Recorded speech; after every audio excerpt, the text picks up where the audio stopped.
No, for real though, because what Mike Irvin said, he said that the Cowboys offensive line, they had the same one before Emmett got there, and wasn't nobody talking about them as the best offensive line in the world. Then Emmett got there, he made that offensive line look even better. Yeah. So Yeah. we got to stop acting like you have to get this Hall of Fame offensive line. Sometimes it's about getting playmakers that makes the job of other guys around them easier. They have so much gravity on the field that it opens up the game for other players. And running backs can do that the same way by displaying a higher level of vision, being able to hit certain creases that the average back may not hit normally. That makes the offensive line's job easier because they have to do less to be successful. Right? So we want to get playmakers that help the Cowboys have to do less to be successful as far as all the other small intricate details, man. So playmakers. And you got to be able to find somebody. Now, it appeared that at the time when they gave him the contract, they found Terrence Steele as an undrafted guy, but you got to be able to find like where a Matt Waletzko or Austin Richards or somebody that you take, not necessarily in the first 2 days, that ends up being like a guy where you're like, I'm not saying he's a Pro Bowler, but you're like, no, he's a solid starter. We don't have to worry about the position. Solid guy. He'll be our starter there for the next 4 or 5 years. And that hasn't happened for them, outside of Steele there. So that's a big part of it too.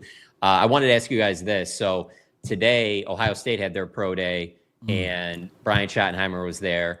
He's going to also be at Texas A&M's and Ole Miss's. Are there any players on those teams particularly that you would really like to see them go after? I know Ohio State has a ton and A&M too, but I'm talking Shotty and Eberflus were there, right?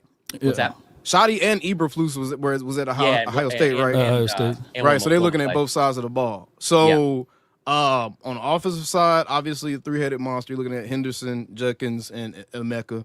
I think those are the ones that they're looking at particularly. You can obviously look at Simmons, but I don't think the Cowboys is not doing the offensive line in the first round, y'all. So I don't think they're looking at that. And I think that maybe a Jack Sawyer on the other side. Yeah. Tyleek Williams. Yeah, one of those type of guys. So I think that's what they're looking at Ohio State.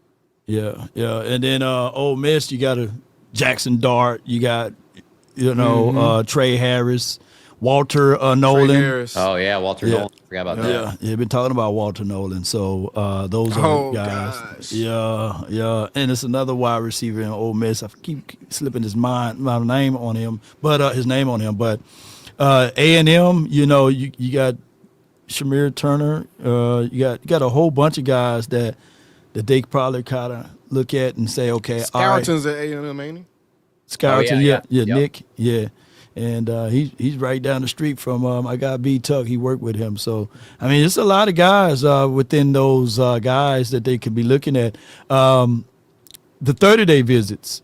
Do you have that list, John? On that? Yeah, No, not yet. yet. Because they were saying somebody from Longhorns is going to be our 30-day. I think I read a report on that. What's that safety name? Somebody help me out. Andrew Mukuba. Yeah, I like him, man. I think he's a perfect safety. Foots hit on the nail on the head. I wish I would have asked him why he was here. But I think Mukuba's the perfect safety for Eberflus' scheme. And I think that the dude is a gamer. And he's going to give you that same instant impact that a Malik Mustafa gave the 49ers defense this year. For those of y'all that know, Malik Mustafa was like a missile on that field. Makuba's the same type of player. So I really like him. And I think he projects around like the second round or something like that. So it just depends on what you do in the first, man. Yeah. The 30-day, the Cowboys 30-day visits, John, how often do we sign those guys or bring them in? So this is the thing, like, it used to be under Jason Garrett where that was like a big telltale sign of what they would do with their first round pick.